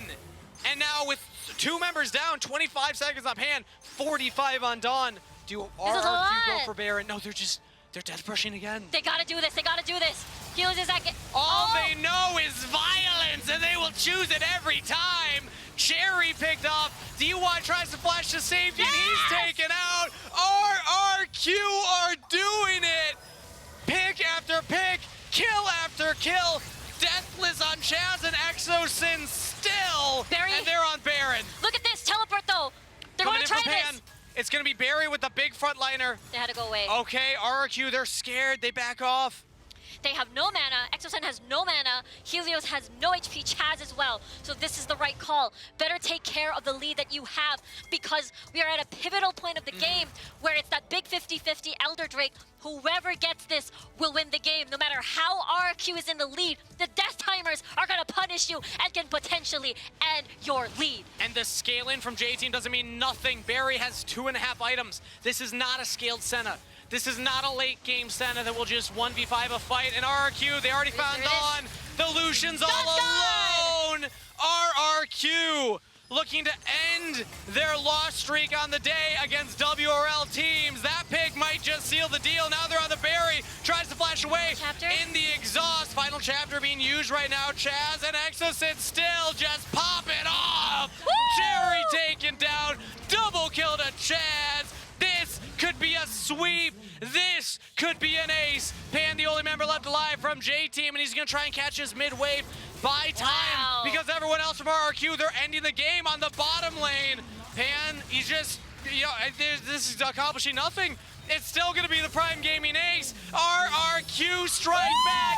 NCA will not go down without a fight. A Prime Gaming ace into a game win. We're going to game 3. Let's go, Kangas! RRQ, Chaz, the big switch up of playstyle. It is not the RRQ that we knew where Helios was going to be on a carry. No, play cinched for the very first time in the tournament. Even back when we look at the WCS, the only tank that he has played is just Rakan, and he played that as like an assassin with full AP Yeah, build. that wasn't even a take. That was... Again, this worked. Break the rules. Break the rules of Wild Rift, basically. Break their own rules as Break well. your opponent's mental. There's no way the J-Team, based on any of the information they had on RRQ, would have expected something like that. No. But you know what you can expect when you're going up against RRQ? Chaz pop-off performance. Yeah. Chaz and Exosin were so good in that game, and I cannot overstate that enough. They were deathless at the end. Yeah, they were. It was every single time Chaz and Exosen entered a fight, triggered a fight, you'd see the screen with a Lee Sin portrait, legendary. Yep. Then no deaths at all kills for RRQ. It was crazy, and now we got to bring back Mika, and probably a happy analyst-esque, as we have an even series. I was worried we'd have too many sweeps today, but we're going to game 3.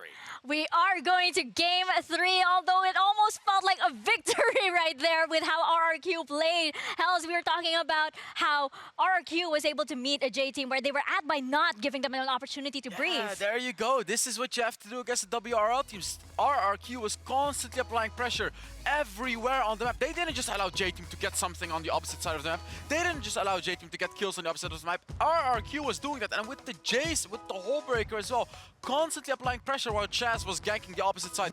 This is it. It seems like the formula has been broken, Omo.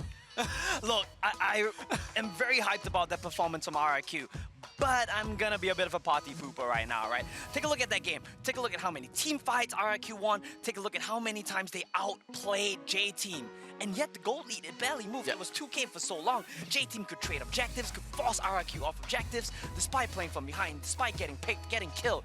At the end of the day, imagine if a WRL team were in an RRQ situation. They would have ran away with that game. Exactly, like, you know, indeed, when you see a WRL team snowball like that, they're like, what, 25,000 gold ahead? Exactly. RRQ did it, and I believe they were only like, what, 8,000 gold 2,000 gold ahead Yeah, for and like in the 10, very 15 late minutes. game, where it was game over, they were like only around like 8 to 10,000 gold ahead. So that indeed clearly shows just how good J-Team is, and to beat them, this is indeed truly what you have to do. Chaz just absolutely smurfing it on the lead Sin, and also attached with that Yumi, just this is what RRQ has to do, but that Yuumi is gonna get banned for sure. Definitely. I mean, Exosen played that so well, kept his teammates alive so many times.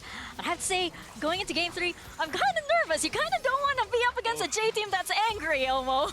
Look, you've won a game against the WRL. We take that as a dub already, okay? Yeah. However Game 3 goes, we're satisfied with what we got today. At least there was one match win. I love that we see some excitement from the RRQ stuff, but restrained excitement. Same as what I'm trying to do right But now. the thing is, maybe we will see a WR team being angry. That's, you know, like Mika said, it makes me Yeah. exciting. I want to see a 100% J team play, right? I don't just want to see J team play against RRQ normally, like we just have to get through this and get to the knockout stage. I want to see J team sweat. Like, I want to see them sweat. I want to see what J team truly plays like. 'Cause I feel like it's a super scary team, even scarier than we've already seen. And I hope we'll see that in the third game. This series of events right now, I just want to point out that this is just insane from Chaz and EXO. The way they weaved in and out of the fight, exhibiting the true power of the Yuumi pickup here, coupled with Chaz's just insane mechanics. I don't think he missed a single resonating strike in this team fight. Yeah, this was just incredible, and we really do have to shout out. As Riku said it herself, whenever, you know, the kill feed would pop up, it's always legendary because these guys definitely did carry the game. But Hels, you bring up an interesting point because you mentioned at how J-Team, should they play at 100% now? They I will. feel like RRQ, they need to go 300%, and that's the cost of actually going up against a WRL team. Exactly, like J-Team will, because they probably also know, hey, we should not lose a series to a non-Chinese team, right? Like that should Yeah. not happen. And like, as I said, I really think this third game is just gonna be an absolute banger. You know, RRQ, they're motivated, they won the second game. We could hear them, like, we could hear them We scream, could hear laugh them. like crazy. They wanna win this thing, but then it's J-Team as well. They don't wanna lose this thing. So, what's gonna happen? Which team is gonna win? Oh, this It's a tough one. I can't wait. It's so tough. And I just have to point out that, yes, we could hear them. Helios is usually the loudest, I think, that we can hear. He was copying the cinch laugh from the stage. What did that sound like? I didn't quite catch it. You're gonna have to remind me. That's how you get it. Helios can do it so much better than I can, okay? But like, cinch is not within my vocal range. I Fair mean, I enough, feel yeah. like the yordles are more within my vocal range. So should they come out, maybe you'll be treated to that. I think no Yordles, maybe a Yuumi later on. But I think what I want to see more from RRQ is you need to diversify Helios' champion pool a little bit here. I think you need to really come up with something more creative. The carries are great for Helios, right? We know he plays those so well. Jace, okay, we don't talk about that game.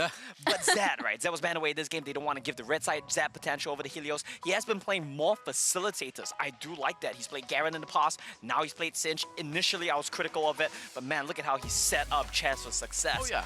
What's next? What are you playing in Game 3, in Match Point, when everything's on the line? Yeah, Helios played a very good cinch right there. Like, he did a phenomenal job slowing everyone from J-Team right there.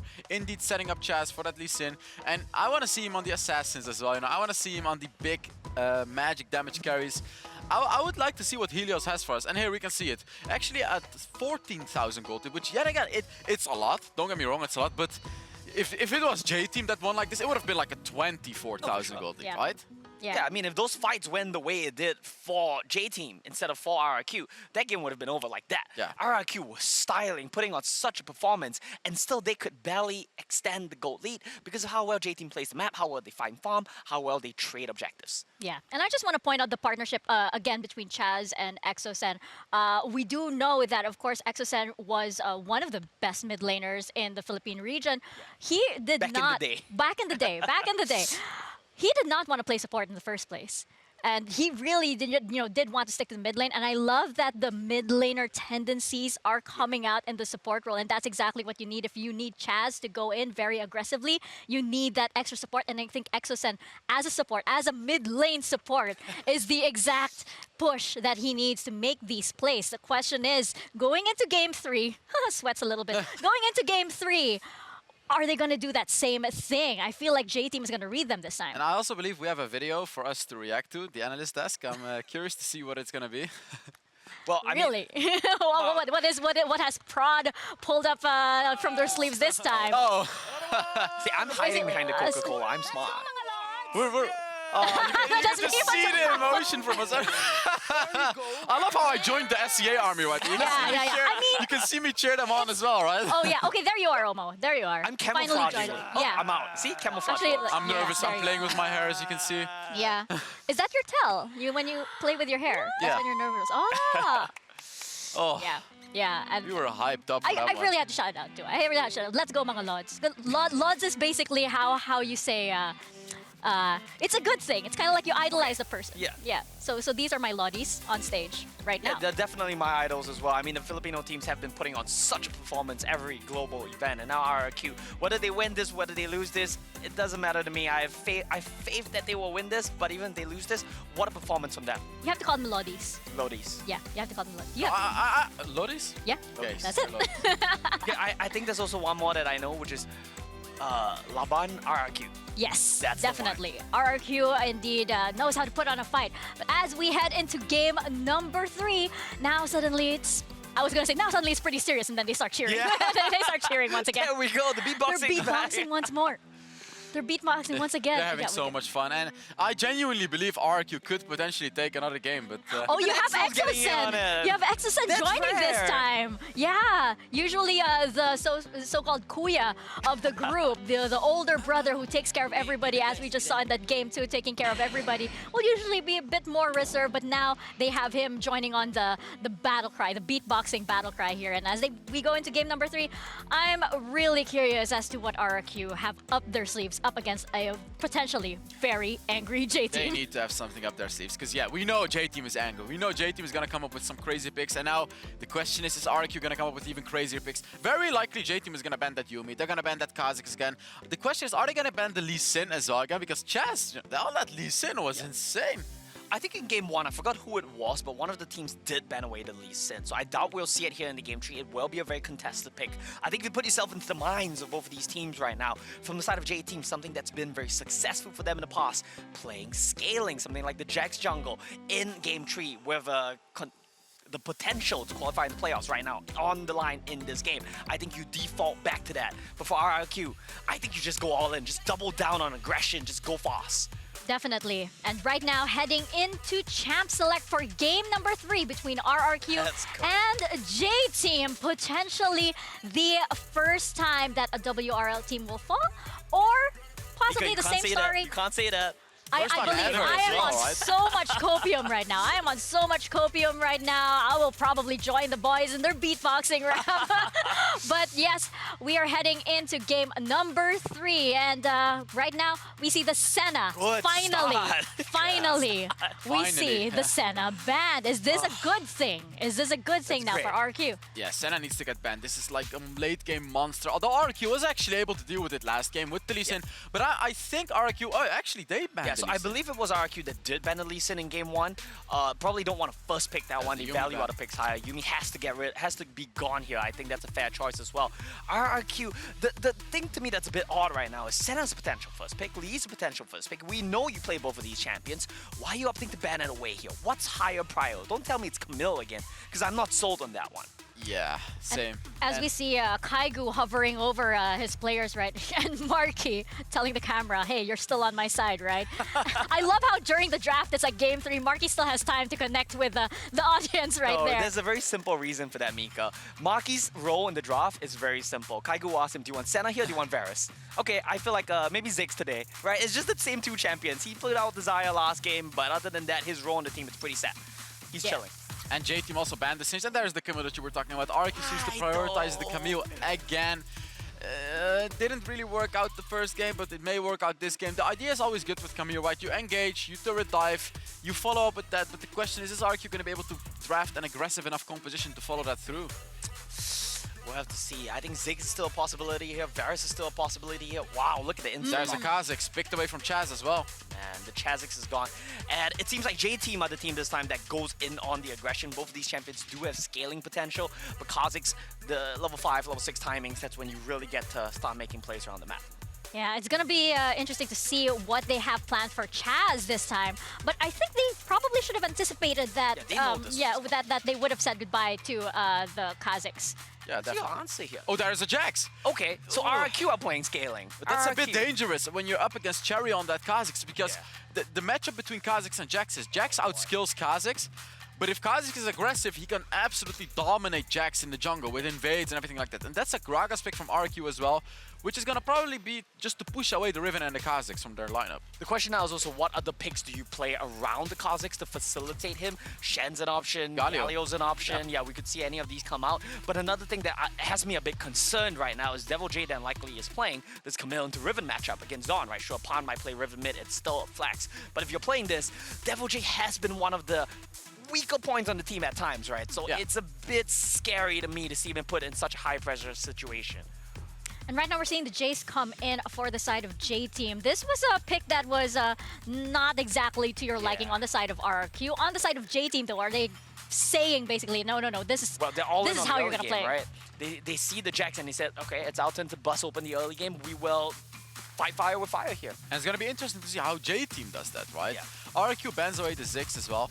Not quite sure why they would ban away a Ziggs. I mean, the competition of RRQ is actually able to deal with that Ziggs, as they have a Gragas, as they have a Camille, and even a Jax. These are all champions that can deal with the the wave clear is Ziggs. probably the most annoying thing for And them, right? yeah, and J-Team banned away the Varus as well. You were talking about it. Marky is not going to be able to play the Varus, not going to be able to play the Ziggs, and then Corki gets banned as well. So the question is, what the hell is Marky going to be playing now? So RRQ are afraid of the double poke potential here, right? So they want to get rid of that as well as the Vorpal spikes from the Kazakhs. They want to get rid of being potentially outranged here.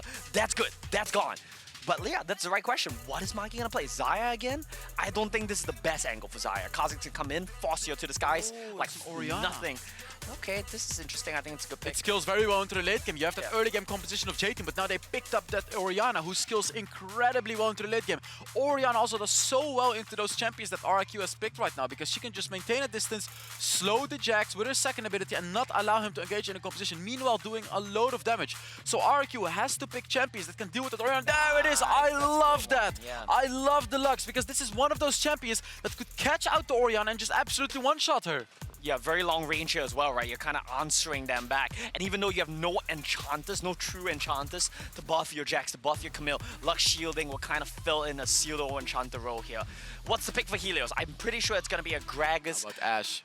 Are we gonna see an Ashe? Ari Flash, right? I don't think it's a Helios. It's an That's Ari. a Helios. And I like that as well. That's a Helios pick. Ari. Big catch potential right now from RRQ, right? You get the light binding, you get the charm, and if either one of those spells connect, you chain it, you chain that into a Gragas knockback, and you can just run over J-Team. That's the idea here. Well, Omo, let me know. Is there hope? I think it's a good There's draw. always yeah, I hope. think I it's know a good there's draw. I think always it's a good hope. There's yeah. always hope. And we really do have to give it up, of course, to the support team of RRQ as well. The brains behind all of this, basically setting everything up for his team and telling them go. But both coaches, even on the side of J-Team, you can see them over there just hyping up their team as well. And Kaigu just stepping off to the stage to give that fist bump over to the other side. And that means our game is set and just about ready. I'm feeling optimistic. I'm feeling optimistic too. I'm feeling optimistic. I'm feeling also very, very nervous here. It's gonna be an interesting game though. That is definitely for sure. We can hear RRQ. They're kind of like toned down a little bit, but as we can see from Marky, their spirits are still up. I think they're still feeling pretty good. I kind of wish the draft was worse for RRQ because the draft is so good. I feel like there's a yeah. chance to win, and that makes me more nervous. They gave you more too much hope, anxious. 'cause that's They're what you're giving saying. me hope right now because the draft looks winnable. I don't want to say anything more. Just shut up. Just shut up. That's it. That's it. Let's I'm just done. watch. I'm done. Let's Yeah. just watch the game. Well, we will get into the game indeed. This is game number 3 between RRQ and J-Team. We're into it. Riku 1-1 on the scoreboard, and the potential for RRQ to give the WRL their first series loss at all of Icons. Game 2 debuff, maybe too real now for these WRL teams, and draft-wise, analysts are favoring RRQ. What are your thoughts? Number 1, Helios on this Ari, one of the most banned champions back in the WCSPH, aside from the Zed, is the Ari. Tons of respect. The way that he maneuvers around fights, especially Dragon and Rift Herald, he finds flanks, he finds an angle to get the most deadly charm ever. And that's what I think, that's the reason why I'm very confident with this RRQ for game number 3. Insane pick potential out of this composition, and not too bad of team fighting either when you factor in Exosin on the Gragas, Chaz on the Jax, who I still think can do very well, especially against these comps that are more single damage focused from J-Team. Barry's really the only like big AoE in a team fight, and then Galio ult on top of that. But Galio's not packing as much damage as something like that Shockwave. It's definitely possible, but it's going to come down to execution, as all games do. So, from J-Team's side, I'm looking at them, okay, already losing the Baron lane trade, but I'm looking at the way that they usually play and the way that they usually win, and Cherry on the Kha'Zix is kind of scary for me. Oh, for sure, right? Kha'Zix is one of the best picks in the WRL right now. One of the most popular. And I think the difference in configuration now for J-Team is that usually it's just the two being carries for either Pen or Dawn paired with Cherry. Look at this. Devil J. Okay, no, never mind. I thought he was in trouble. Oh, I'm on the edge of my seat right now, Riku. I'm glad Devil J held on to his flash, held on to his hook shot, because we all know the deadly level 3, level 4 on red, when you're up against red side, you know that Cherry's gonna visit you, gonna dive you, and basically gonna kill you. So I like the restraint from Devil J. But going back, J-Team has a different configuration. Both Pan and Dawn are both uncarry champions. Basically, this means that anyone from both of these three can take over, can be scary.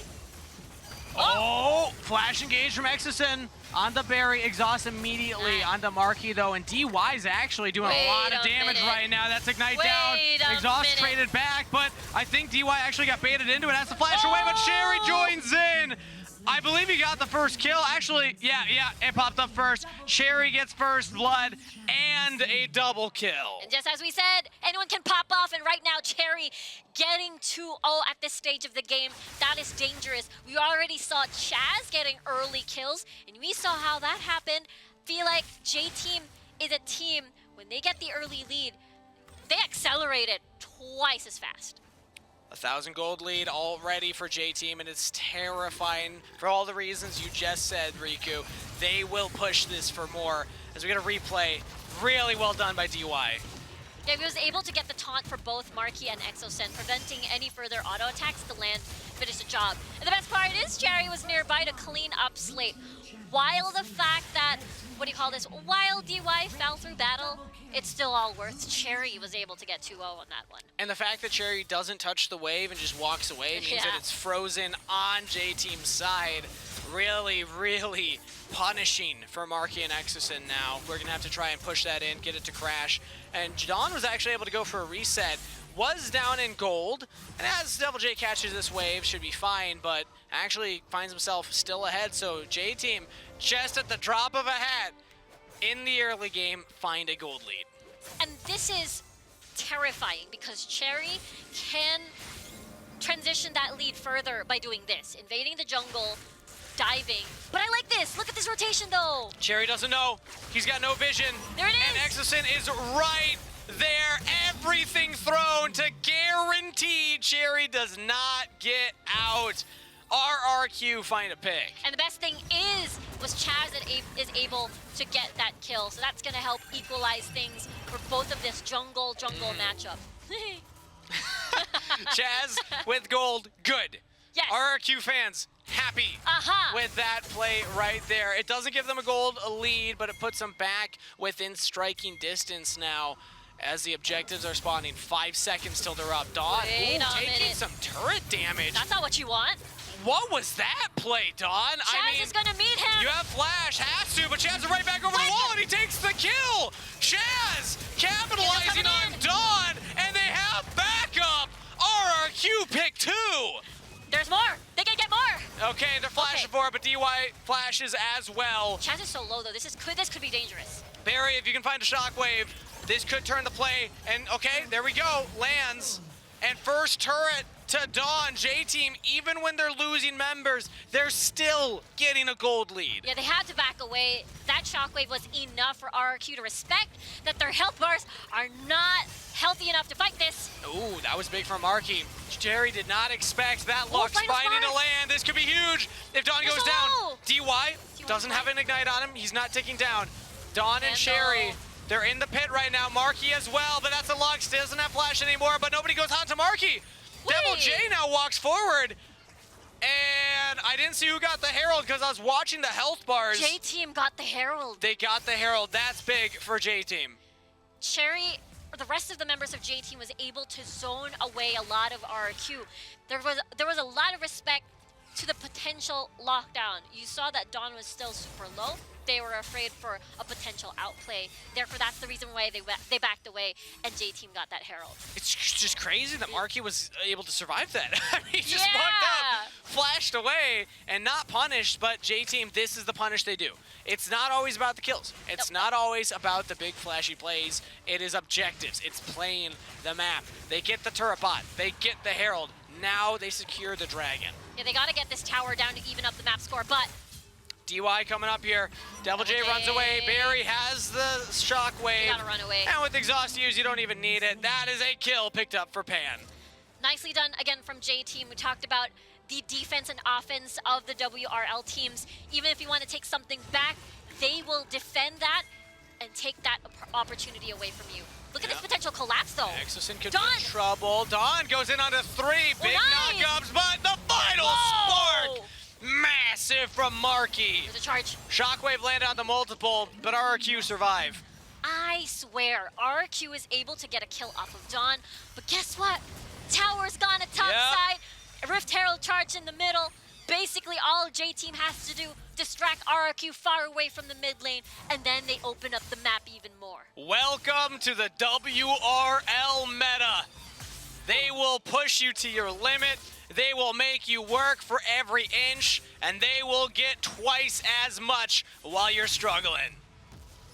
This is scary from Devil J. If he pushes forward, well, there is a ward there, so he is fine. Yeah. Yeah. Spots off the recalls. Thought he might have wanted to go for that 1v1, but Pan is quite fed. As Devil J sitting at 6K, Pan 7,500 spent. That's 2 items already on this Jace. And right now, it is just a 1K gold deficit at 8 minutes. This is the best game state for RRQ because, take note, they have that late game. Chaz and Devil J are going to scale. They're going to 1-3-1 you. I can hear that in your voice. And it's working. RRQ get a pick. Again, the shockwave lands. Look at the side lanes, though. These picks don't mean much. It's cool that they get that gold, but that's the only gold they're getting. They're losing the pressure in the side lanes. Yeah, that's why they cannot take their time. They lose blue buff. They lose blue buff. We'll see, though. Oh, no, they don't. No, they don't. Devil J says, I will defend this. Get out of here, J-Team. Gotta love that aggressive play from Devil J, even using a flash to prevent resources going onto the side of J-Team. And right now, we talked about the 1-3-1. I'm not seeing a single hull breaker just yet on the inventory of RRQ, so they're gonna prioritize them clumping up together, fighting, getting a pick. Then later, they're gonna pivot into hull breakers to match John and Pan, most likely in that 1-3-1 as well. This is a game where, as I said, I expect Devil J to go second item hull breaker. Already grabs it. Good call, Riku. They need to. That means RRQ can now start to answer the side lane push of JT a little bit better. It's gonna be difficult though, with Pan having that gold lead versus Devil J, but as long as you have Hexic Ultimatum, it's gonna be very doable. Now, second Rift Herald. I wanna watch where Helios is gonna be positioned. Remember, key charms, gonna be very reliant on him getting that angle. And this time, J-Team, they're set up at the Herald, but it's actually RRQ playing the map. They have Devil J, just completed Hullbreaker. Well, this is amazing. He can look to take a turret for himself. We always say, what does a Herald give you? A turret. Well, what does a turret give you? A turret. Yeah. It's essentially the same trade. Yes, that's true, that's true. And all they have to do is try and defend once this Rift Herald is released. But we all know, mid lane's gonna fall. This could be a collapse. Prevent that second charge on your mid lane tower, and you are fine. Yeah, and they have the range. I think that with Gragas, with Lux, and Helios backing on the Ahri, yeah, they can easily clear that out. This is still a very good game for RRQ. Again, Shaz is going to be scary in the late game. Back to even gold? Yep, that's even gold. As long as you do not stray away from what the 3K gold deficit curse that we keep seeing from every single WRL team series, rather. The way I see it going, outside of curses, let's not talk about curses. Oh yeah. Oh yeah. Of course. J team, their win condition right now is Pan. It's the side lane. It's playing this style with the assassin, with the Galio ult. Let Pan get advantages for you and either back him up if collapses happen, or ideally cause chaos so that he can just make things happen. He is the gold lead. Or, I mean, I guess there is no gold lead, but he is their gold he is right their now. gold. Yeah, And basically. For RRQ, it's be the pick comp, be the Lux Ari comp that can just find people. The thing is, once the 131 is activated, there is that final spark that is able to burst these targets. Remember, J-Team's composition, except for DY, very, very squishy. Also can clear waves. Like the final spark can also be used to prevent the push. So I do also favor RRQ in this current map state. They're on the inside track for the Dragon. It will be J-Team approaching. They don't have wards down. Exosim's here. DY's walking forward, trying to be the engage. Now watch for Helios! Big flank, but it doesn't land on the key targets, but it doesn't matter. Dawn's down! Shockwave on the 3! J-Team! Massive engage from Barry! Single-handedly carrying that fight! And it's Jerry with the triple kill afterwards. Exosin will trade one back, but Pan has the damage! That's a Prime Gaming ace set up by the Orianna Shockwave! What was that, Barry? Everyone was pretty much caught up on that one. Let's take a look at that again. Helios had a massive charm, but it felt like Dawn took the hit instead. He dashed forward as soon as the Spirit Rush flash came in, and it was so worth. That was a yummy Shockwave again. And it was basically Cherry's job to finish all of these low health targets. And Cherry knew exactly what to do. He didn't go into the pit. He stayed on the backside of the wall. That's their only escape path. Well, they're jumping right in to the bug's nest, into the spider's web. I don't know the lore of Kha'Zix, what kind of, if he's a bug or an arachnid, but either way, some kind of mantis. Yep. Helios doing the damage there, but that burst from Pan as well. The Shockwave was the big moment, but Pan doing so much damage in that fight. And now J-Team, they are hunting, looking for another play. There is still, again, Cherry's going to be the biggest problem right now. He got a triple kill, and Pan as well. Both of these two. And the Shockwave is, if we're reaching that 15-minute mark soon, this is the time the Shockwave is going to hurt. This is the time items are going to be completed. And Barry has a lot of punching power. The fact that everyone from RRQ is squishy, no one's a tank except for Exosen. And that means it's just, once you eat that Shockwave, it's a goner. Cherry is going to pick you up on you one by one. I was trying to make a Cherry pun, but never mind. Abandon ship. I'm trying to think, what's that thing you do where you like pull out the stem? Whatever. Yeah. J-Team, they have the combo if they can pull off this big Orianna Shockwave. No surprise, WRL teams, they're all going the 4 stasis enchants. RRQ, they haven't gotten them yet. I think that's the way to answer this. Go for stasis on Marky Helios. It's great against the assassin. Yes. And it's great if you see that Shockwave animation, boom!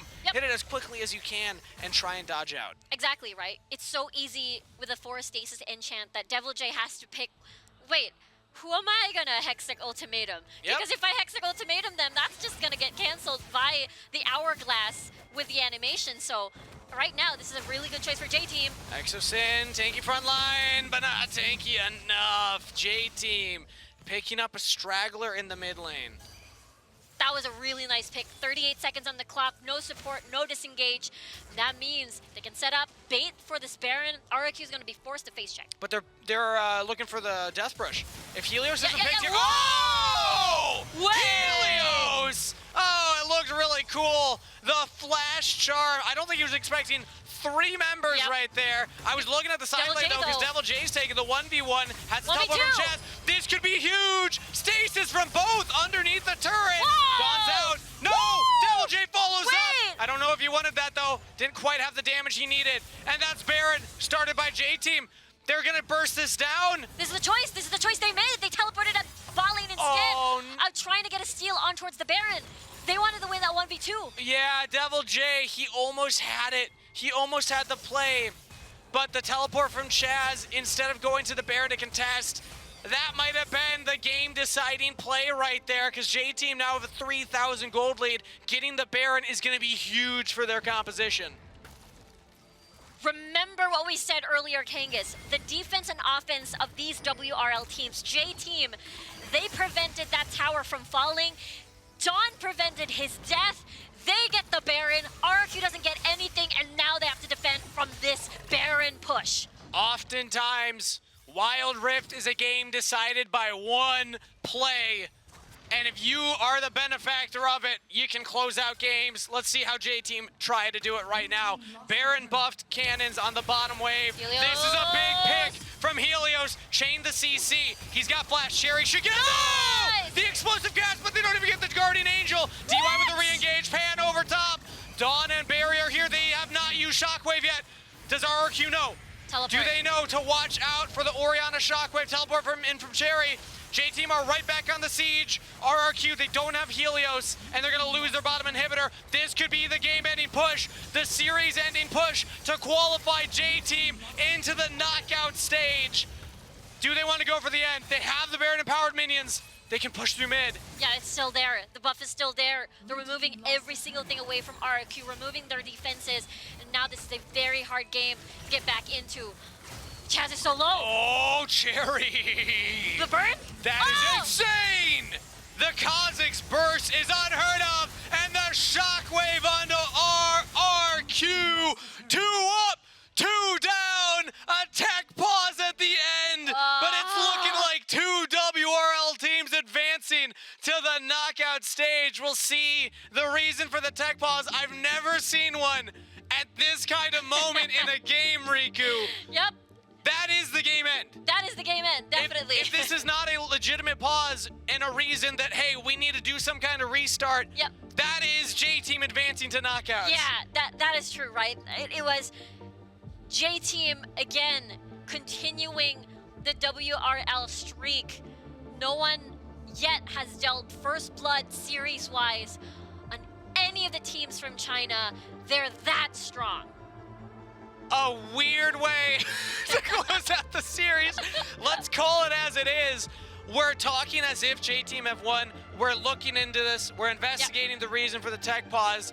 I've never seen one at a Nexus push before. Yep. We'll see what the reason is, what the call is from the officials. But it is still, even if there's something crazy that happens, J-Team showed such a good performance in this game 3. That play at the Baron was the crucial mistake of RRQ. It was even until it wasn't, but we've known this about WRL teams, Riku. Yeah. If you make a mistake, they will end the game off of it. Exactly. J-Team was able to triple their gold, triple their fighting power, and that's the reason why. I mean, Chaz had to make a choice. Either I help Devil J with that 1v2 against Dawn, or do I make an attempt to get a steal? But the biggest problem with that play is that someone had to face check. There were no wards in that Baron pit. It was a clean river done by J-Team to make sure that Chaz doesn't do any funny business like what he did in game number 2. And it's one of those moments. It's one of those moments where if RRQ pull off that play, Yeah. if they kill Dawn, they get in him. Yes. So you're trading Baron for in him. You'll have supers giving you priority in the bottom half of the map. You can reset. You're not going to have dead members, and then you can try and contest them for the push. Yeah. You're not going to lose that bottom inhib at the same rate that they did at the end of this game. So they were so close to killing Dawn. really was. Dawn outplayed them so hard. It was a 1v2. And Dawn, this whole series has been breaking ankles. Like the Dawn versus Devil J matchup is Dawn favored right now.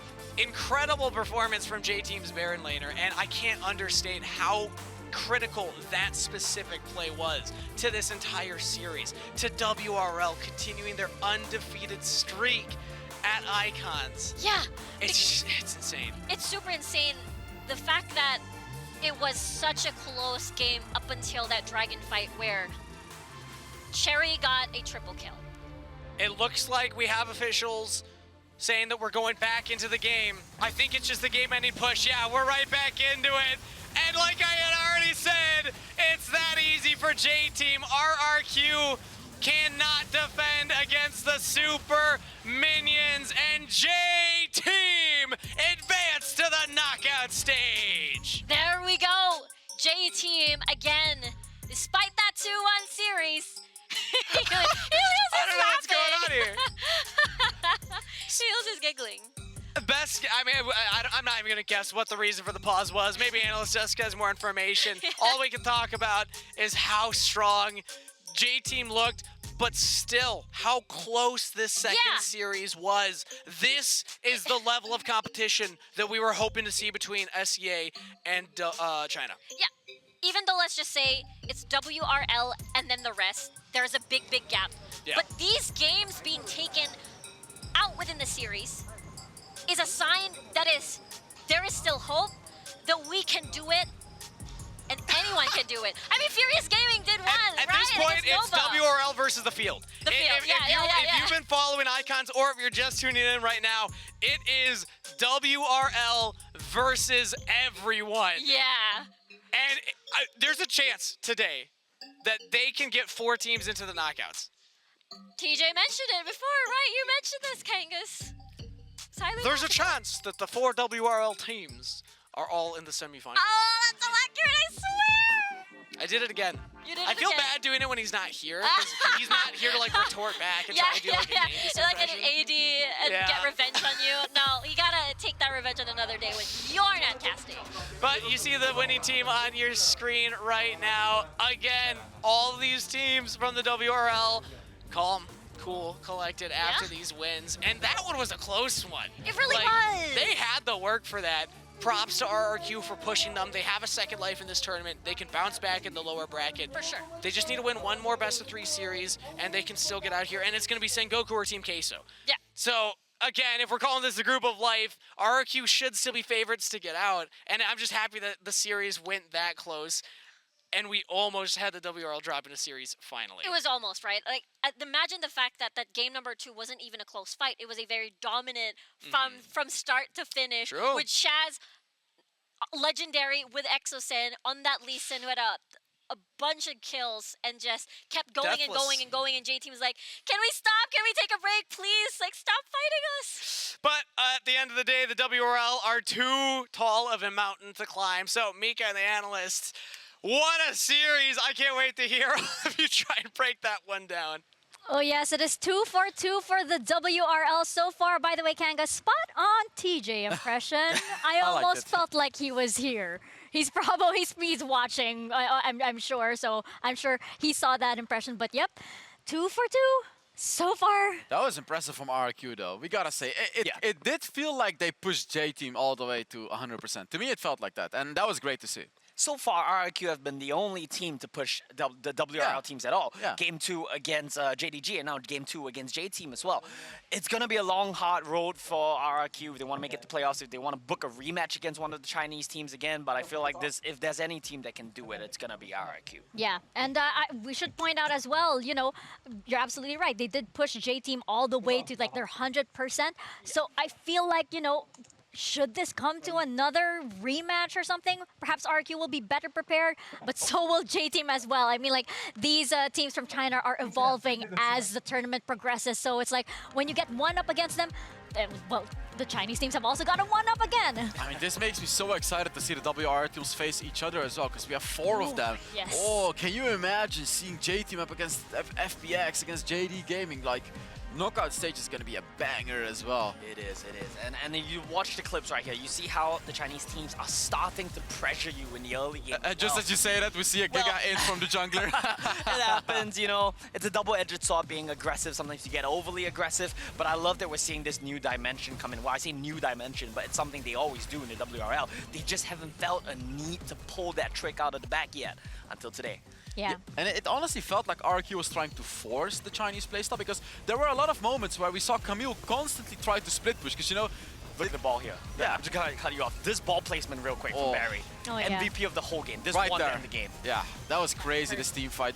Just that one team fight that completely changed the game for J-Team. But yeah, RQ was constantly desperately trying to do what J-Team does super well, which is, you know, try to do everything everywhere on the map, but it didn't work. Their timing just didn't work. And then J-Team, yet again, they did make it work and just won the game. Yeah, and I feel like, you know, for J-Team, of course, they played this really, really well and everything, but for RQ, the question is, have they actually, like, you know, started poking, you know, holes in the armor of the WRL? They are the only team to be able to take 2 games off of a Chinese team so far, Omo. they've started for sure, but I think it's a little bit trickier than that, right? It's not just a clear-cut solution where they only play one style. You figured it out, you figured out the WRL. They're so multifaceted as a region, and all their teams can play multiple different styles that even if you crack the code for, okay, we can beat them in the early game, then they're just gonna go late. And that's kind of where it's impossible to beat them.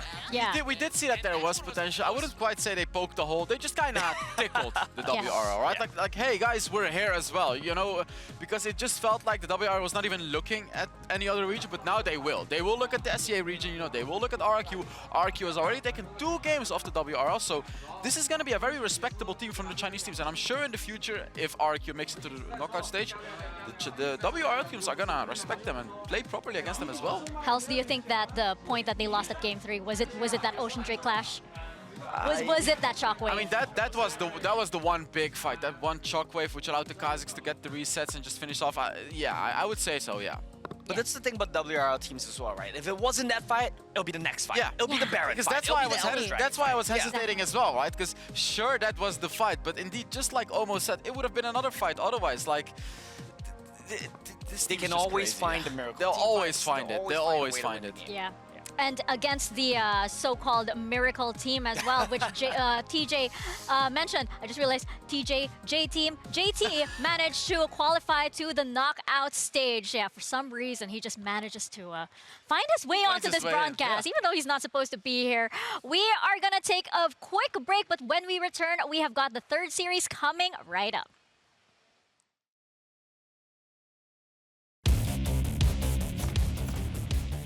There's something about games. What you're doing there gives you real chills. There is one thing that can't be stopped. Feelings. And if you can feel it, it must be real, right? And that's real magic.